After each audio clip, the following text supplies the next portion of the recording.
Story 1. The Midnight Customer. Our first story is from a young man working a night shift at a 24-hour subway. It was his first time working all night completely by himself. It was during those quiet hours of the early morning when the world outside is still and silent. The only sounds were the hum from the drink coolers and the clean, lonely smell of disinfectant that couldn't quite hide the smell of old bread. It was around 3:30 a.m., that quiet time after the late-night travelers are gone and before the city starts to wake up. He was in the back washing dishes, the sound of metal clanking in the quiet store. The noise was a small comfort in the silence. Suddenly, the bell on the front door chimed. The sound was so unexpected in the quiet that it made him jump. Out of habit, he called out, "Welcome to Subway," as he walked to front, wiping his wet hands on his apron. But no one was there. The front counter was empty under the bright lights. The glass door was closed, and all it showed was the empty street outside. He looked around the small dining area. All the chairs were flipped upside down on the tables. The whole place was clean, still, and completely empty.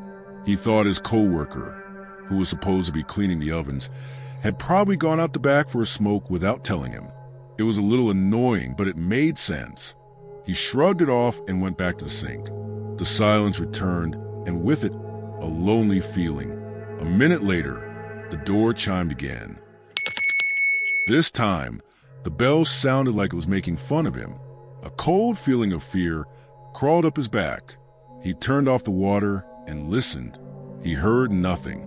No footsteps, no cough, no sound of jacket.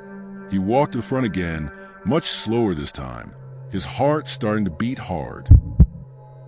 And again, nothing. The store was silent. "Hello?" he called out, his voice sounding small. The only reply was the buzz of the lights. He checked the bathrooms, his hand shaking a little as he pushed the doors open. Both were empty and dark. "What is going on?" he muttered, standing behind the front counter, his eyes now locked on the entrance. Just then, the back delivery door flew open, and his coworker came in, his face pale and sweaty. "Where were you?" our storyteller asked, feeling relieved. "Just took the trash out," his friend said, his voice a little shaky. It felt weird out there. As he said that, the front door chimed a third time. They both turned their heads at the same time, terrified. "Welcome to Subway," the co-worker said in a quiet, automatic whisper. They both stared at the empty entrance. But this time was different. The heavy glass door, a door that was hard to open against the wind and was designed to slam shut on its own, was hanging wide open. It swung gently in the still air, as if someone very large had just come through. They looked at each other with the same unspoken terror in their eyes. And in that same moment, they both felt it. A sudden, heavy feeling settled in the spot where a customer would stand order. The air got thick and ice cold, the kind of cold that feels wet on your skin. It became hard to breathe, like all the air was being sucked out of the room. The air smelled of damp dirt and something else, something like old blood. Without saying a word, they both ran out the back door. They didn't grab their keys or clock out. They left the lights on and the front door swinging gently in the empty restaurant.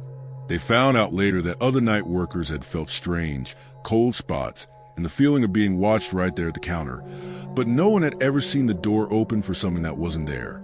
Story 2. The Room of Last Resort. Our next story is from a hospital, a place where life and death are always present. If you ask any nurse who has worked a night shift, they'll tell you that's when the building's long history of pain and fear seems to come out. This story comes from 2 hospital security investigators who heard scary rumors about one room at the end of a long, quiet hallway, room 313. It had a reputation. Even though it was right next to the Bright Nurses Station, a strangely high number of patients died there. Patients who were stable, even getting better, would be moved in and then suddenly take a turn for the worse. The ones who could still talk would complain, scared about a man who would stand in the corner of the room, near the window, and just watch them with empty eyes. He never spoke or moved. He just watched. The night staff started calling it the room of last resort, a place you only went when there was no other choice, and they avoided it with a quiet fear, wanted to prove the rumors were false. 2 night shift investigators decided to see for themselves. They waited until 1 a.m., when the only sounds were the soft beeps of machines and sleeping patients. With a voice recorder, a laser thermometer, and an EMF meter, they went into room 313. The moment they walked in, the air changed. The warmth of the hallway was gone, replaced by a cold stillness that felt old. The air was heavy, making the hairs on their arms stand up. They put their equipment on the bedside table and started. "Is there anyone here with us?" one of them asked, his voice seeming to disappear into the heavy silence. "Nothing. If you're here, can you give us a sign? We just want to understand." For several long minutes, it was completely silent. The equipment did nothing. They started to feel silly, making jokes about chasing ghosts. Then, for a final try, one of them asked a different question. "Were you a patient in this room?" Instantly, the temperature in the room dropped. It wasn't slow. It was like a freezer door had been opened. They watched in shock as their own breaths started to make white clouds in the air. The laser thermometer, pointed at the corner, showed a reading of 34 degrees, while the rest of the room was still 70. At the exact same moment, the EMF meter started screaming. All its lights flashed red, showing a huge energy field that came from nowhere. A powerful feeling of fear washed over both of them, a feeling that told them they were in danger. Then, in the dark glass of the window, they both saw it. Reflected in the glass, standing right between them, was the clear shape of a person. It was a man, just like the patients had described, very tall and skinny, his hospital gown hanging on a bony frame. His head was down, but they could see deep, black holes where his eyes should be. They were frozen, so scared they couldn't move. When one of them finally gasped and spun around, there was nothing but cold, empty air. The figure was gone, shaking badly. They grabbed their gear and ran out of the room, not stopping until they were back at the bright nurse's station. As they talked about what happened, their hands shook too much to hold their coffee cups. Their descriptions of man in the reflection were exactly the same, down to the long, bony fingers. But the haunting didn't stay in room 313. For weeks after, both investigators had scary things happen in their own homes. One woke up to find every picture in his house turned to face the wall. The other would hear slow, dragging footsteps in his upstairs hallway at night and a clear, painful sound of a man struggling to breathe right outside his bedroom door. It was as if by asking the question, they had invited the man from the room to follow them home. Story 3, the doppelganger drive-through. From a hospital, we now go to a coffee shop. But the middle of the night can make even the most normal places feel scary. This story comes from a woman named Megan, who was working a night shift alone at a small 24-hour donut shop, a place that usually smells sweet and comforting. Megan was all alone. It was past 3 a.m., and the shop was a single bright spot in the darkness. The late-night customers were long gone, and the morning rush was still hours away. She was wiping down counters when she suddenly got a strong feeling that someone was watching her. The feeling was so intense it was like a hand on the back of her neck.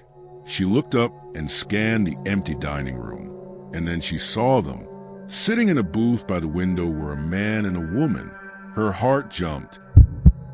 She hadn't heard the door open or the bell ring. One moment the booth was empty, and the next, they were just there.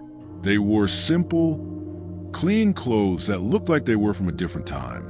The man wore a t-shirt, the woman a zipper. They weren't looking at the menu or talking. They were both staring right at each other with their wide, empty eyes. A cold fear washed over her, but her job training took over. Feeling very creeped out, she walked over. "Can I get you something?" she asked, her voice shaking a little. The man didn't speak. He just lifted a hand and pointed a long, pale finger at the coffee pot behind the counter. She nodded, poured 2 cups of black coffee, and put them on their table. As she did, her hand touched the table and it was ice cold, even though the shop was warm. As she turned away, she saw headlights. A car had pulled into the drive-thru. Relieved to have something normal to do, she went to the window to take their order. She slid the window open, ready to say, "Welcome, what can I get for you?" And that's when she froze in fear. The people in the drive-thru car were the exact same man and woman who were sitting in the booth. It wasn't just that they looked similar. It was a perfect, scary copy. The same clothes, the same pale, emotionless faces, the same dead, empty eyes staring at her. Her heart started beating like crazy. She was stuck, able to see the couple in the booth reflected in a shiny machine and the couple in the car right in front of her. It was impossible. Her mind struggled to understand what was happening. She thought she must be seeing things, that the long, lonely hours were finally getting to her. She squeezed her eyes shut and shook her head. When she opened them, she looked back at the booth. It was empty. The man and woman were gone, vanished without a sound. Their 2 cups of black coffee were still sitting on the ice-cold table, with steam rising from them. Terrified, Megan slammed the drive-thru window shut and hid behind the counter. She crouched there, listening to her own pounding heart. The car in the drive-thru sat there for another silent, scary moment, its engine making no sound at all, before it quietly pulled away and disappeared. Megan didn't care what the reason was. She just knew she was never, ever working the night shift alone again. Story 4. The Man in Black Robes. This next story is from a certified nursing assistant, or CNA, working the night shift in a large nursing home. These places hold many memories of people's long lives and often their lonely deaths. For a CNA, the night is usually for quiet rounds, checking on sleeping residents. But for this aide, one of her checks turned into a scary meeting with something evil. It was around 5 a.m., sometimes called the witching hour, when the world is at its most quiet. The CNA was doing her rounds, her quiet shoes making no sound on the floors. The hallways were long, dim, and silent, except for the sough of machines and an occasional snore. As she walked down a long, empty hall, she heard a sound. The heavy, clear sound of what seemed like cowboy boots walking on the floor right behind her. She stopped and spun around, expecting to see a late visitor. The hallway was completely empty. All the residents were in bed, and she knew for a fact that none of them, who were mostly in wheelchairs, owned cowboy boots. Her heart started beating faster. Scared, she tried to find a normal reason for sound. Maybe it was just the old building making noises, or the ice machine down the hall. She kept going with her checks, trying to forget about the scary sound. But as she got closer to the room of a resident named Pat, she heard it again. This time it was closer, slower, like someone was following her. Then a terrible, loud scream broke the silence. It came from Pat's room. The CNA ran into the room and found Pat, an older but sharp woman, sitting straight up in her bed. Her eyes were wide with fear so deep she could barely breathe, and she was pointing a shaking finger toward the corner of the room by the window. There was a man. Pat cried out, her voice choked and scared. A man in black robes. He was standing right there, just staring at me with no face. The CNA's eyes looked at the corner. It was empty. The window was locked from inside. The only way in or out was the door. She rushed to the scared woman's side, trying to calm her down, telling her it was just a nightmare. But as she stood there, holding Pat's hand, a very creepy feeling came over her. It was a heavy, strange presence in the room, but what was so weird and scary was that the presence felt like a woman to her. It was a cold, sad energy, completely different from the evil man Pat had just described. This confusing feeling of 2 ghosts, one seen and one felt, made the hair on her arms stand up. Other staff had whispered stories about seeing male ghosts in the halls, but this strong female energy was new, something that felt old and deeply connected to the land the building was on.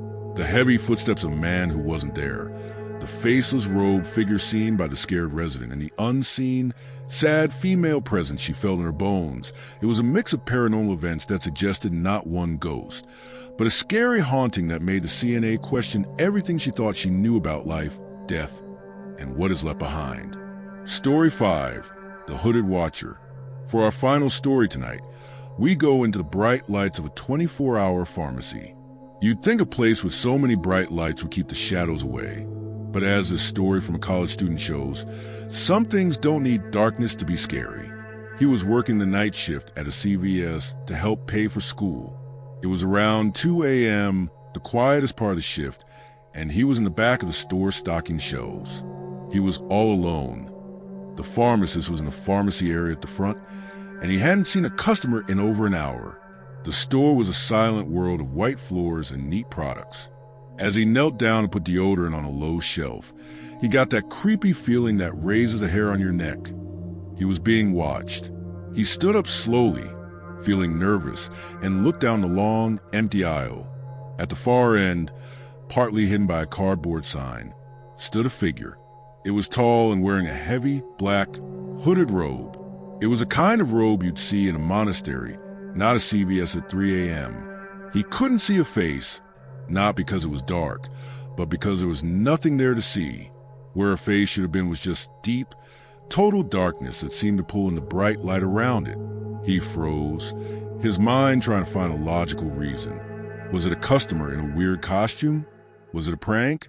He blinked just for a second, and in that moment, the figure was gone. It didn't walk away. It didn't hide. It just disappeared. The space where it stood was now just empty aisle. His heart pounded in his cheese. Carefully, he walked through the whole store, his footsteps echoing in the silence. He checked every single aisle, the stockroom and the bathrooms. The store was empty. The automatic front doors hadn't opened. There was no sign of anyone. He was completely, terrifyingly alone. Seeing a hooded watcher like this is a surprisingly common story among night shift workers. When he later shared his story online, he found many others. A casino security guard saw a similar robed figure watching an empty card table on a security camera, but it was gone when he looked at the screen a second time. A bakery worker would see a hooded shape standing across the street at 4 a.m. night after night, just watching, before it would disappear into the early morning gloom. These quick but scary sightings of silent, cloaked figures seem to be a shared nightmare for those who work while the rest of the world sleeps. They are a final, scary reminder that even in a room full of light, you are never truly alone in the dark. These 5 stories are just a small, scary look into the many experiences of those who work during the lonely hours between sunset and sunrise. They are a scary reminder that some businesses never really close at night, and that for some, the final clock out is not an end, but a new beginning. Thanks for watching. If you enjoyed these scary stories, please subscribe and turn on your notifications for more trips into the darkness. And don't forget, if you have a true scary story of your own, we want to hear it. Send it our way for a chance to be featured. Until next time, try to stay in the light.